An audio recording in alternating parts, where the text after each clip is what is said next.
We need to abolish, get rid of medical residency training. There was a recent tragedy. I'll share a link to that experience in the description. I'm Dr. Chad Swanson. I'm an emergency physician, and this is my daily 5-minute health systems transformation conversation. Medical residency training had its origins in the late 1800s, early 1900s. Johns Hopkins University and Medical School kind of championed the idea. The idea is that after 4 years of medical school, physicians go to a hospital, often, almost always connected with a university, to spend anywhere from 3 to 8 years training in a specific specialty. In my specialty, emergency medicine, it was 3 years long. It's a grueling time. Medical residents are notoriously lack sleep. The number of hours that they work is usually often up to 80 hours a week, up to 30 hours at a time.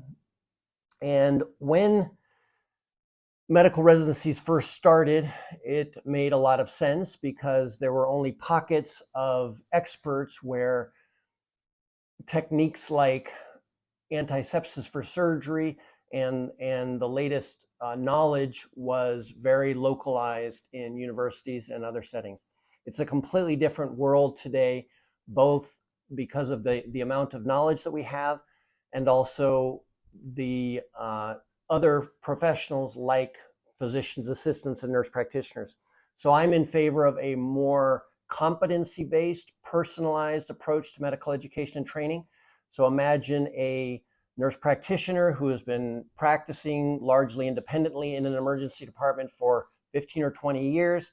If she wanted to become a physician, it would make no sense for her to go back to medical school, back to residency to become an emergency physician. She could gain adequate training in maybe 1, maybe 2 years in the ICU and other places. And so we need to think more innovatively about our medical education. Unfortunately, we are supposed to be champions of health and wellness, and the lack of sleep and stress and imbalance that is involved in medical residency training does not contribute to that that health and wellness. So as part of my daily 5-minute health systems transformation conversation, I will share a little bit more about this book that the more I'm getting through it, the more I highly recommend it. It's called Blind Spots by Marty McCary.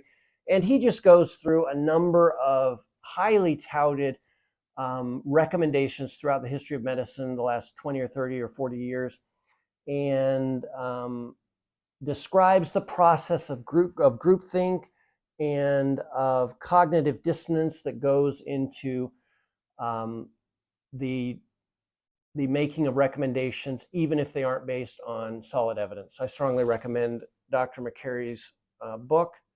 I also listened to let me see if I can get this to work when I use my laptop back here.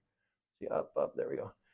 So the Ripple Foundation, if there's one organization that I'm aware of that most closely approximates the approach and theory that I think is needed for transformational change in health and medicine, I would say it's the Ripple Foundation. So just reading a little bit from their website here, they're a nonprofit foundation transforming the future of health and well-being together. Imagine a world where everyone thrives, where everyone has the vital conditions, the social determinants of health they need for equitable health and well-being. The Ripple Foundation partners with stewards across the country to explore innovative thinking and action that can make this vision a reality. So let's see here. I listened to, let me turn off my timer. That means 5 minutes are up. So I listened to a recent podcast. They have a podcast called Unsung Stewards. So the idea of stewards, as I understand it, is local champions of health in their communities. So people that cross boundaries and create coalitions and focus on what's best for the community, as opposed to what's best for a specific profession or organization or department. So I listened to this podcast, let's see, with Nate Boateng. He is the Vice President for Community Impact and Engagement at Valley Health Partners and Community Health Center in Lehigh Valley. And then I'd like to share one other podcast I listened to. I'm having a hard time getting this laptop here to work. There we go. All right, so Joel Bervel is a creator on, I discovered him on TikTok, but really doing great work around equity in medicine and racial bias in medicine and the history of medicine. I listened to this podcast with the Commonwealth Fund, and he spoke with Chris T. Purnell, who's the director for the Center of Health Equity at the NAACP, about her work on health equity. Lots of systems ideas there. I loved that podcast, and she pointed out that she treats systems, so she diagnoses and treats systems, and recommend that podcast. So just a disclaimer, I'm going to try to give this disclaimer at the end of every one of my videos.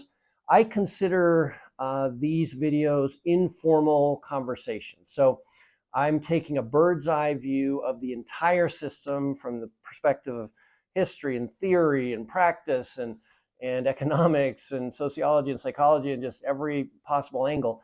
And so I encourage you to challenge what I'm saying, to request references, to criticize what I'm saying, and to look up my references because I'm not going to get everything perfect. Again, I consider this an informal conversation. Thank you very much.